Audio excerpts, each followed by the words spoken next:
Hello, everyone, and welcome to the Dido G Suite webinar for the best of Google Next, all about G Suite. My name is Evan. I'm a G Suite consultant. I help work with customers that are engaging with the G Suite platform at virtually every level, whether it's evaluating, implementing, or successfully running and making the most of their G Suite. I'll be kind of leading the content for today. And I'm excited to take you through what was some phenomenal content coming out of Google this year at their Google Next OnAir event. Our agenda is pretty straightforward. We're just going to go through a few of the key updates from week 2 of Next. That is the G Suite week. Then I will talk about some of the security enhancements that have been announced as well, and ultimately go through some session advice for some of the key sessions that you might want to consider going and watching. All of the recordings are available, so I'll call out some of the sessions that I found the most valuable, and then I'll round it out on some customer stories as well. So this year, due to COVID, Google's annual Cloud Next event, which is normally a huge convention in San Francisco that takes up essentially the whole Moscone Center, was moved online. Each week has a different topic, and week 2 is the productivity and collaboration week. So this is now passed, and all of the recordings are available online. So everything that I talk about today, you can go access directly.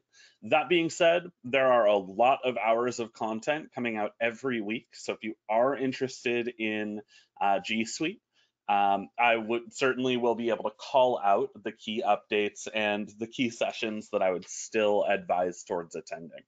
And then I will just kind of note that the keynote and the recap that Google did are quite good.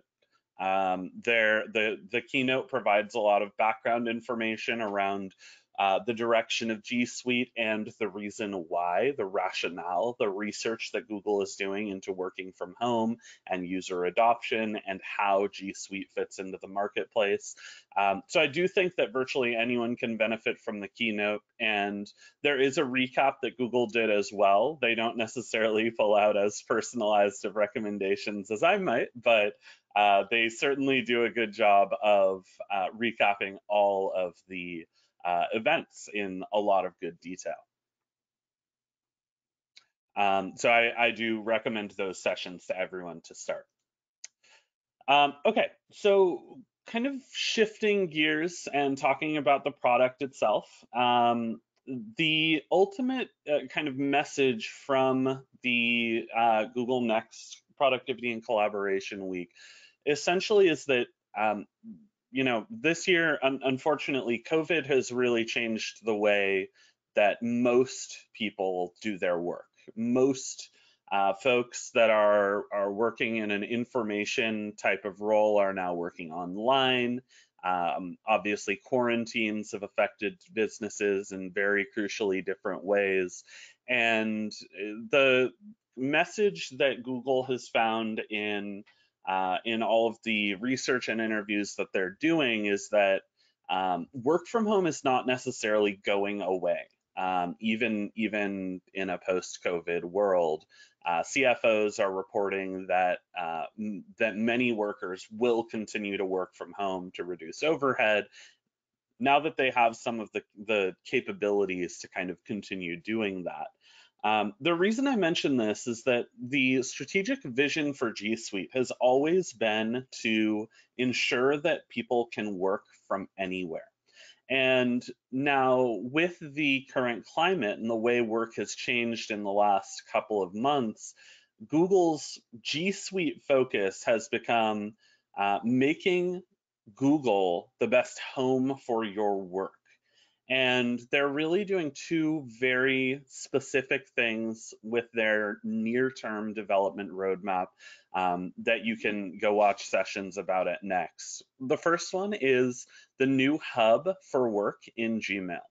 It's essentially a revamped Gmail experience that will consolidate all of your communication apps and actually several of your collaboration apps into a single pane of glass where you can define spaces where documents, chats, calendars, and tasks can be shared between a concise group of people.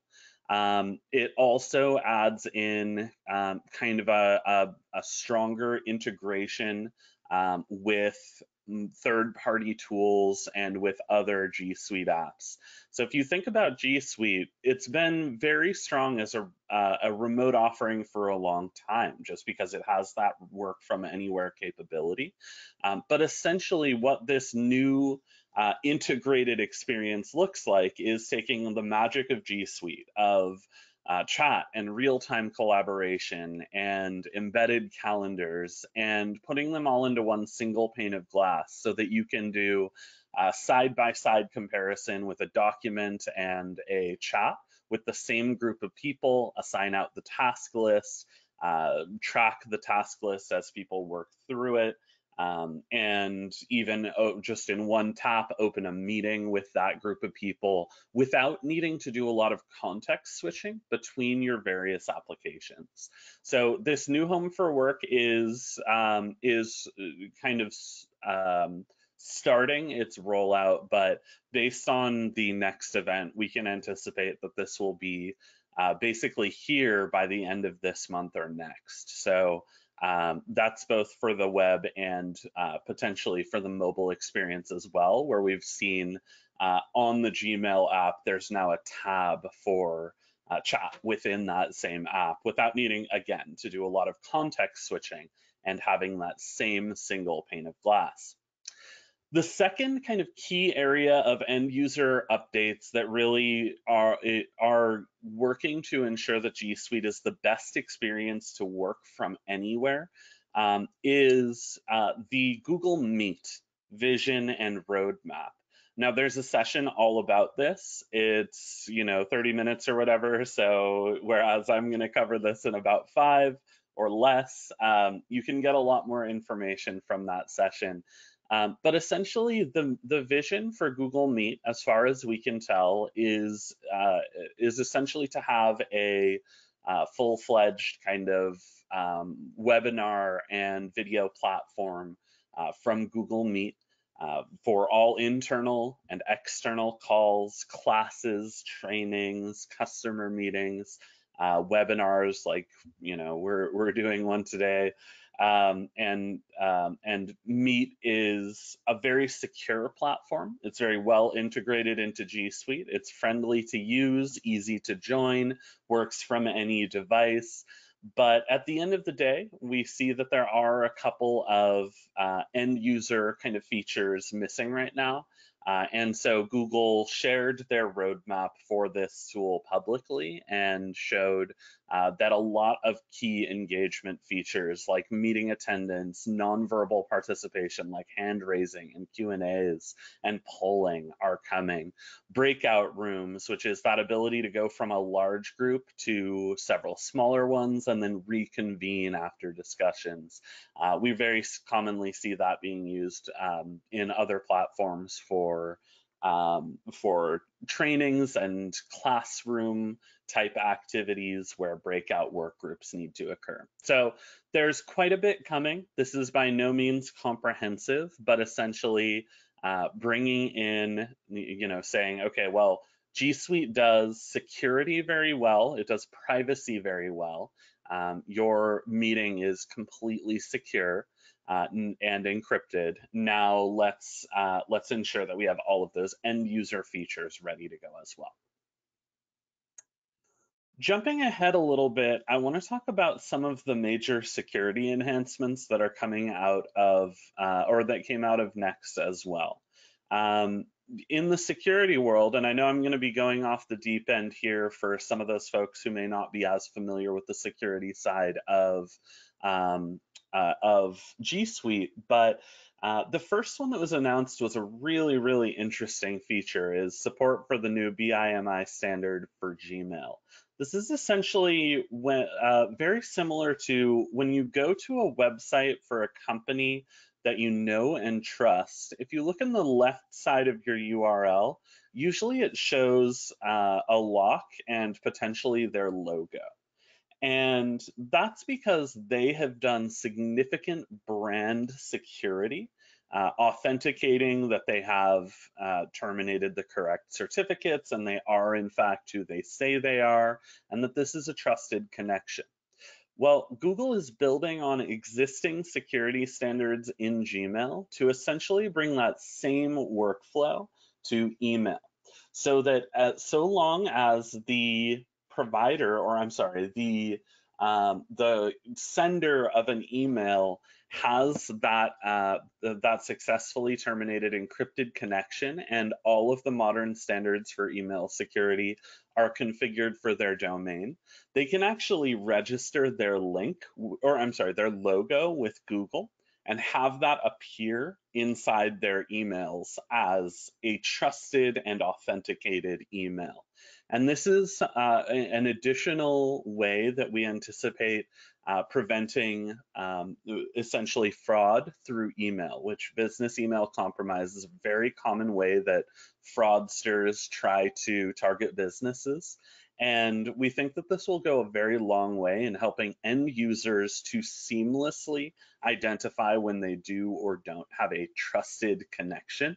Now, there is going to be a little bit of an adoption period where this is really rolling out and becoming ubiquitous, but as it does, it should become kind of the new standard in authenticating emails for businesses.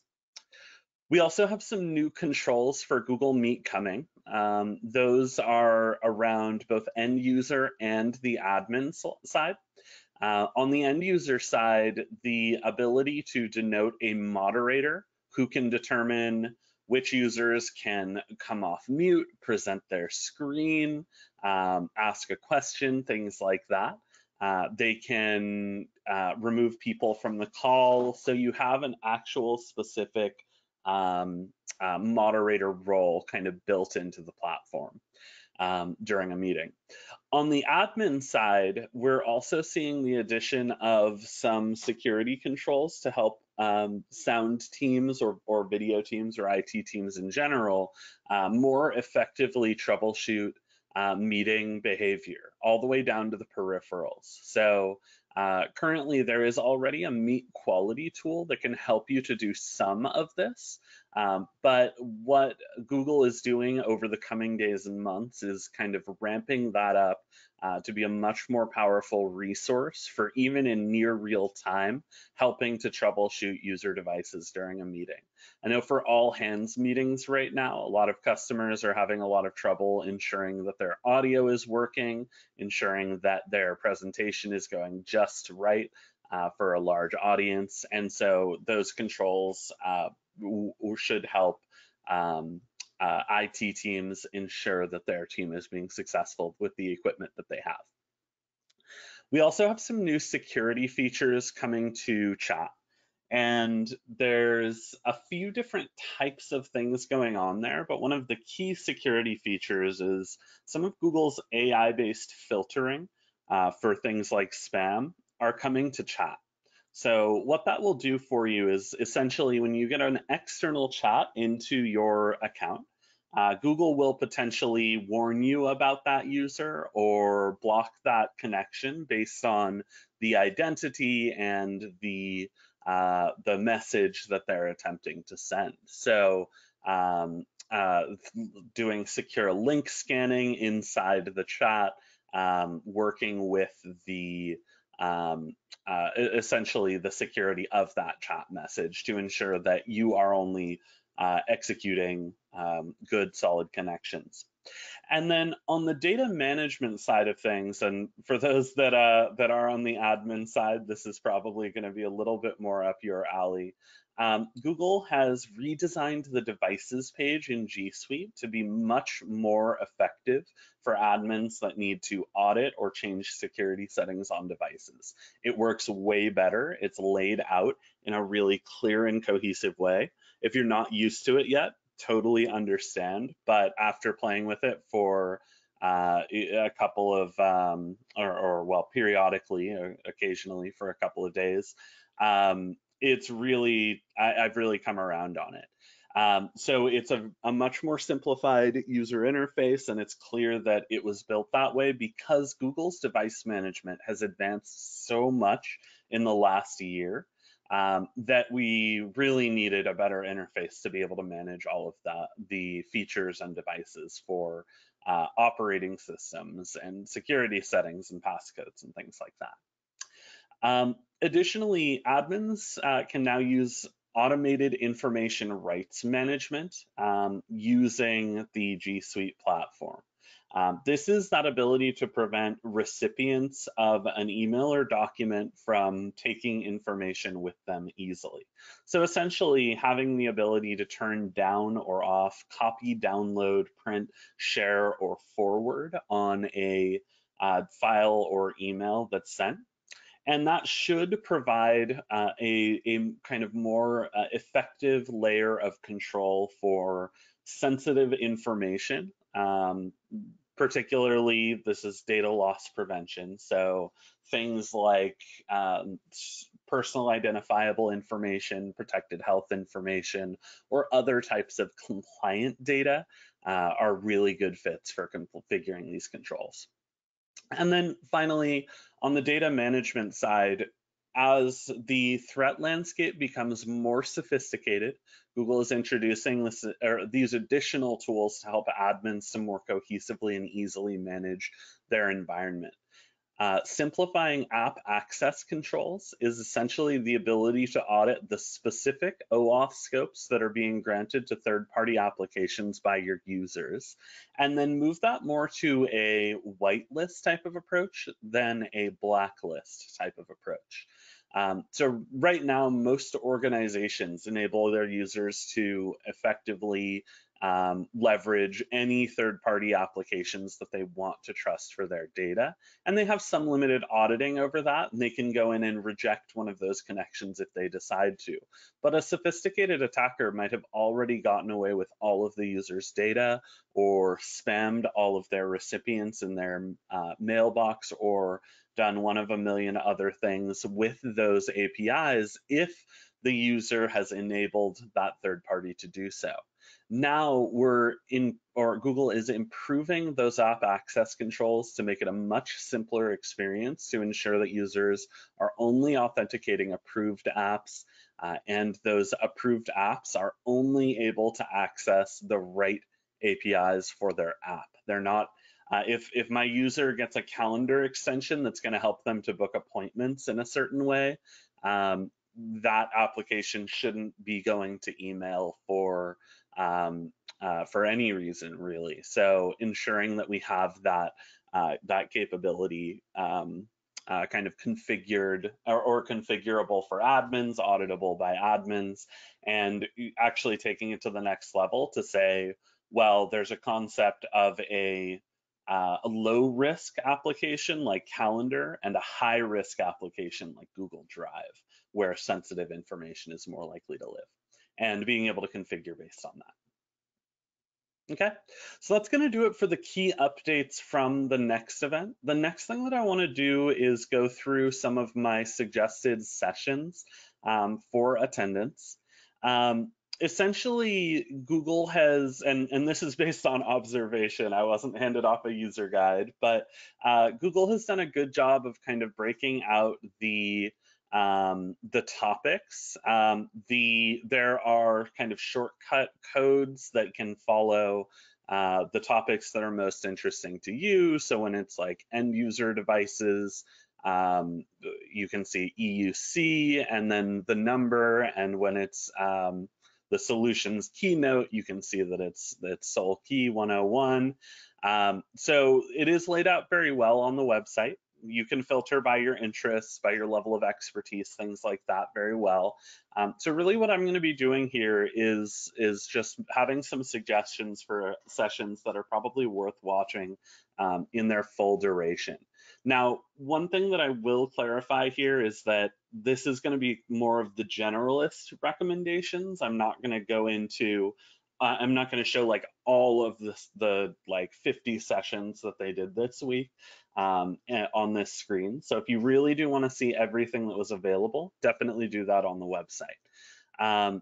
I will also note that this is one of the rare glimpses into Google's culture and how they approach tackling problems, how they approach solving for work. And I think that's, as a G Suite using organization, we really value Google's approach here. And so getting that additional insight is extremely helpful. And it does seem to be the case that the level 100 sessions are more generally applicable. The level 200s are very technical or security related, and the level 300 sessions are much more designed for architects or potentially like IT or infrastructure team members only. Whereas the 100 level sessions are pretty much good for anyone. So that's a rule of thumb, not always going to be completely true, but especially if you are looking for a glimpse into how Google approaches solving, those level 100 sessions are going to look really good. On the level 100 sessions, the three key sessions that I would advise towards are helpful and human, G Suite's vision for your future workspace. There they talk about ensuring work from anywhere remains one of the most excellent aspects of the G Suite platform. They also talk about how their product might change in the coming days, and they provide some really tangible examples of what's coming. We've talked about a few of those today, but they go into quite a bit more detail and provide some examples of how and why these things are like subject to iteration and improvement over time.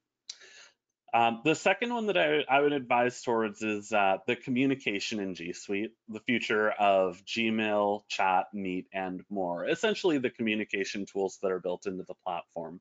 And this one I think is just generally applicable to any G Suite user that has those communication tools enabled, and getting an understanding and a feel for how we are where we are, how the platform is being affected by COVID. So for example, meeting volume is up by 30 times what it was at the beginning of the year, and Google has had virtually no downtime as a result of that, which is pretty phenomenal scaling.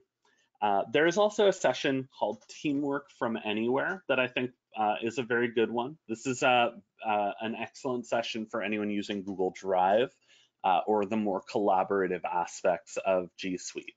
When we think about G Suite, we actually usually kind of break up the individual tools in G Suite into three categories: communication, collaboration, and security and controls. So the security and controls piece is very specifically useful and interesting to more technical folks, but I think anyone can benefit from these three sessions so long as you have interest in G Suite or are already using a G Suite install for your organization.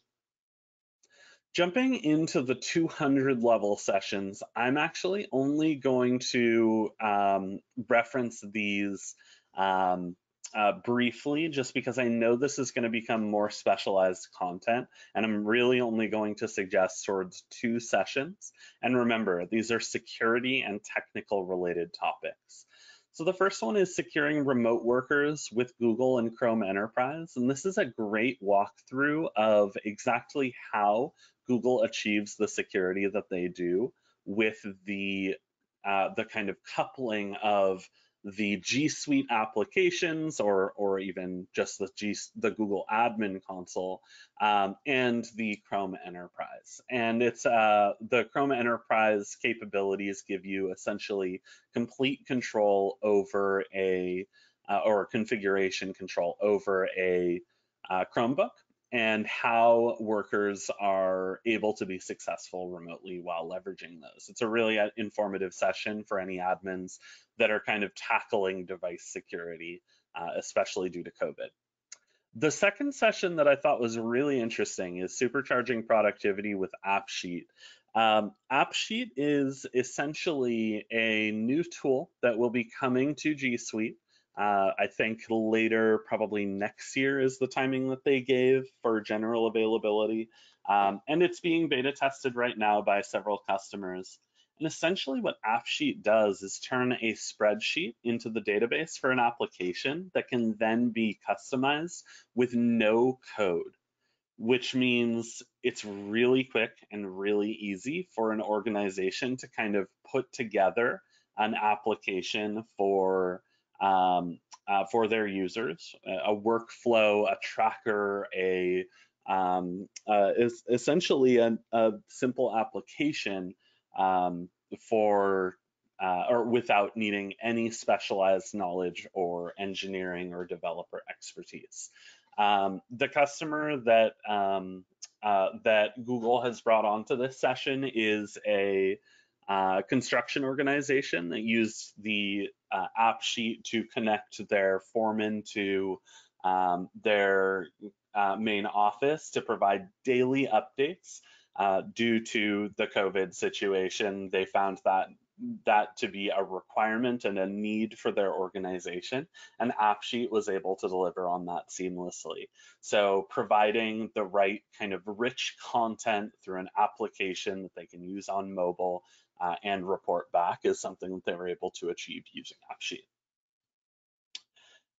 And then the final session that I'll advise towards, again, we're deep in the 300 levels here, so not probably relevant or applicable to everyone, but I thought that this one was very informative. Keep hackers out. The use case led approach to G Suite security. Google provides a lot of context around what types of malicious attacks are most prevalent in the G Suite world and what G Suite does to prevent that. Some of it is automatic. Some of it you can configure to tailor to your users and your organization. So for those security buffs out there, this is a really good session. It's very informative and helps to, or certainly helped me to frame G Suite security in a more practical sense. Again, not going to focus too long here or go into too much detail, since I know this one's going to be specifically useful to those security buffs out there who do not mind going out and doing the research and watching the video and getting all of the information that they need. Now, before we call it for today, I also wanted to call out 2 success stories from the Google Cloud Next event. Organizations that rely on G Suite for their day-to-day, and just share a couple of quotes from them that were released during the next session. Activision Blizzard King is a game developer with thousands of employees that are now forced to work remotely, and they considered the safety of their teams to be the highest priority during this year, and G Suite has brought their teams together even while they're apart. And we think that message is really consistent across our customers. Essentially, for those organizations that were already using G Suite, they seem to have been hit much less hard on productivity and collaboration and communication in a lot of ways than organizations that have been relying on on-prem or other providers that were not born in the cloud, like G Suite. And so essentially the idea of ensuring that collaboration continues happening while we're apart is core to the G Suite ideology. Then on the other side, we have PwC, who has been using G Suite for several years. And they called out specifically that G Suite allows them to stay connected, to collaborate, discuss, to share work in the current situation. And again, we think that this is really core to the G Suite philosophy and the G Suite experience, is ensuring that people have that single place where they can do all of their core communication and collaboration work for their work or for their job, and even when they're working from home. And we really just wanted to highlight these as some of the new or kind of recent updates from how people are using G Suite to stay connected. Essentially, at the Google Cloud Next conference every year, Google asks a select number of their customers to provide or to co-collaborate on presenting, and these are two of the ones that stood out to me. But there are many other testimonials and success stories. Another very good one is the state of Arizona, who talked about what it's like to deploy G Suite over what essentially came down to several years, until now they feel like they have fully ingrained G Suite into the culture of their statewide government, which is really incredible given the number of users, and for many of those users, their experience had been working with non-Google tools for, in some cases, many decades. It's really a testimonial to how effective G Suite is, how easy to learn and to use, and effective it is for doing work. So thanks everyone for taking the time to join on here. If you have questions, concerns, if you wanted to learn more, please reach out. You'll get connected with me pretty quickly just by asking questions about this webinar. So if you want to send an email in, please feel free to do so. I do want to thank everyone for taking the time to watch today. We really do appreciate it, and we hope that this information was valuable. And to everyone that was on today, thanks so much, and have a fantastic rest of your day.